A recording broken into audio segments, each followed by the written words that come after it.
Hi! ഇന്നെൻ്റെ കയ്യിലൊരു സാധനമുണ്ടേ. എന്താന്ന് നോക്കിയാലോ?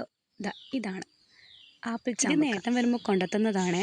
ഇത് കഴുകി ഫ്രിഡ്ജിൽ വെച്ചതായിരുന്നേ. അപ്പോൾ അതിൻ്റെ അകത്തുനിന്ന് ഒരു ചാമ്പക്ക എടുത്ത് ഞാൻ കടിച്ചു. പക്ഷേങ്കിൽ മാങ്ങയൊക്കെ തിന്ന് പല്ലെല്ലാം പുളിച്ചിട്ടാണ് ഉള്ളത്. അതുകൊണ്ട് തന്നെ ഫസ്റ്റത്തെ കടി എനിക്ക് എൻ്റെ പല്ല് തെച്ചും. നല്ല തണുപ്പായതുകൊണ്ടായിരിക്കും നല്ലോണം പുളി ഉണ്ടായിരുന്നു. അതുകൊണ്ട് ഞാൻ കടിക്കുന്ന പല്ലിൻ്റെ പൊസിഷനൊന്ന് മാറ്റിയിട്ടാണ് ഇത് കഴിച്ചത്. ഇതിന് അത്യാവശ്യം നല്ല മധുരം ഉണ്ടായിരുന്നേ. അപ്പോൾ ഇതിങ്ങനെ വെറുങ്ങനെ തിന്നാണ്ട് നമുക്ക് ഉപ്പും മുളകും എല്ലാം കൂട്ടി തിന്നുമ്പോൾ കുറച്ചും കൂടി ടേസ്റ്റ് ആവില്ലേ? അതിനുവേണ്ടി ജസ്റ്റ് ഞാനതൊന്ന് എല്ലാം കൈ കൊണ്ട് തന്നെ ഒന്ന് പൊളിച്ച് അതിൻ്റെ അകത്ത് പുഴു ഉണ്ടായിരുന്നേ.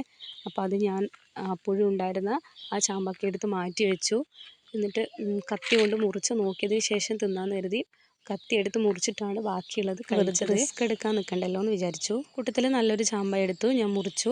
അതിൻ്റെ അകത്ത് പുഴുവൊന്നും ഉണ്ടായിരുന്നില്ല. അപ്പോൾ അതാണ് ഞാൻ ഉപ്പും മുളകൊക്കെ കൂട്ടി കഴിച്ചത്. ഈ മാങ്ങയായാലും ചാമ്പയായാലും നെല്ലിക്കലായാലും ഈ ഉപ്പും മുളകും കൂട്ടി കഴിക്കുമ്പോൾ കിട്ടുന്ന ഒരു ഫീല് വേറെ തന്നെയാണ്. ചിലപ്പോഴൊക്കെ ഈ നാട്ടുമാങ്ങ നല്ല മധുരമുള്ള മാങ്ങയായാൽ പോലും ഞാൻ ഈ ഉപ്പും മുളകൊക്കെ കൂട്ടി കഴിക്കാറുണ്ട്. ഇതിലിപ്പോൾ ആ ഉപ്പും മുളകും പിന്നെ ചാമ്പയുടെ മധുരവും പുളിയും ആ ഒരു തണുപ്പെല്ലായിട്ട് തിന്നാൻ അടിപൊളിയായിരുന്നു. ഞാൻ ഈ കഴിച്ചുകൊണ്ടിരിക്കുമ്പോഴായിരുന്നു ഏട്ടൻ എൻ്റെ അരിവത്ത് തന്നത്. അപ്പോൾ ഞാൻ പുഴുവുള്ള ചാമ്പ എടുത്ത് ഏട്ടന് കാണിച്ചു കൊടുത്തു.